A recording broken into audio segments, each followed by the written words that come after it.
अस्सलाम वालेकुम व्यूअर्स, कैसे हैं आप सब। उम्मीद है कि सब ठीक ठाक होंगे और बहुत खुश होंगे। आज मैं आपके साथ शेयर करने वाली हूँ बहुत ही मज़ेदार ईद स्पेशल फेनियों की रेसिपी। ये बहुत झटपट से 10 मिनट में बनके तैयार हो जाती हैं और ये खाने में भी बहुत मज़ेदार लगती हैं। बहुत ही बेसिक इंग्रेडिएंट से हम इसको बनाने वाले हैं। चलें जी, वीडियो देखने से पहले मेरे चैनल को जल्दी से सब्सक्राइब कर लें और बेल आइकन को प्रेस करना मत भूलें ताकि आपको मेरे आने वाली नई वीडियोज़ की अपडेट मिलती रहे। सबसे पहले हम इंग्रेडिएंट्स देख लेते हैं।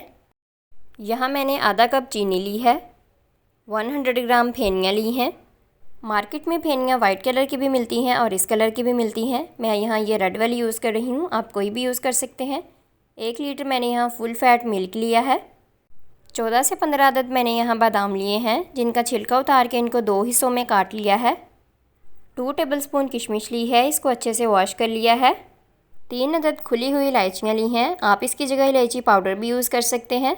3 से 4 अदद खजूरें ली हैं मैंने, जिनकी गुठली रिमूव करके इनको लंबाई में काट लिया है। ये ऑप्शनल है, आप चाहें तो इसको स्किप भी कर सकते हैं। फेनियाँ बनाने के लिए सबसे पहले कढ़ाई में दूध शामिल करेंगे। दूध मैंने शामिल कर दिया है। अब हम इसमें बॉयल आने तक का वेट करेंगे। ये देखें जी, दूध में बॉयल आना शुरू हो गया है।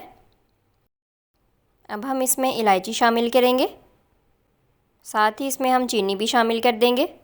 दूध में चम्मच चलाते रहेंगे और इसको मीडियम फ्लेम पे हम पकाते रहेंगे जब तक चीनी अच्छे से डिज़ोल्व नहीं हो जाती। ये देखें जी, चीनी अच्छे से डिज़ोल्व हो चुकी है। अब हम इसमें किशमिश शामिल करेंगे, बादाम शामिल करेंगे, खजूरें शामिल करेंगे। चलें जी, तमाम चीज़ें मैंने इसमें शामिल कर दी हैं। इनको अच्छे से मिक्स कर लेंगे और 1 मिनट के लिए हम दूध को पका लेंगे। ये देखें जी, दूध को मैंने 1 मिनट के लिए अच्छे से पका लिया है। अब हम इसमें फेनियाँ शामिल करेंगे। फेनियों को मैंने पहले ही छोटे छोटे पीसीज में तोड़ लिया था।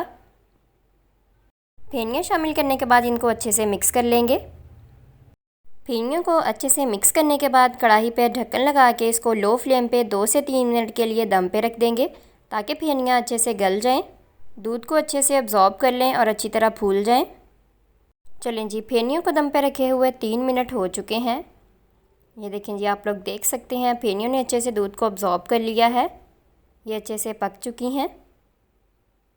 फेनियाँ हमारी बनके बिल्कुल तैयार हैं। अब हम इनको डिश आउट कर लेंगे। ये देखें जी, फेनियों को मैंने अच्छे से डिश आउट कर लिया है। खजूर और पिस्ते के साथ थोड़ी सी इसकी गार्निशिंग भी कर दी है। मज़ेदार सी 10 मिनट में हमारी फेनियाँ बनके बिल्कुल तैयार हो चुकी हैं। चलें जी, जल्दी से मेरी रेसिपी को ट्राई कीजिएगा और कमेंट्स बॉक्स में मुझे अपना फ़ीडबैक देना मत भूलिएगा। वीडियो अच्छी लगी हो तो लाइक कमेंट ज़रूर कर दिया करें ताकि मुझे पता चलता रहे आपको मेरी रेसिपीज़ कैसी लगती हैं। अगर आपने अभी तक मेरे चैनल को सब्सक्राइब नहीं किया तो जल्दी से कर लें और बेल आइकन को प्रेस करना मत भूलें ताकि आपको मेरे आने वाली नई वीडियोज़ की अपडेट्स मिलती रहें। मिलते हैं जी अगली मज़ेदार सी रेसिपी के साथ। तब तक के लिए अपना बहुत सारा ख्याल रखें, मुझे भी अपनी दुआओं में ज़रूर याद रखें। अल्लाह हाफिज़।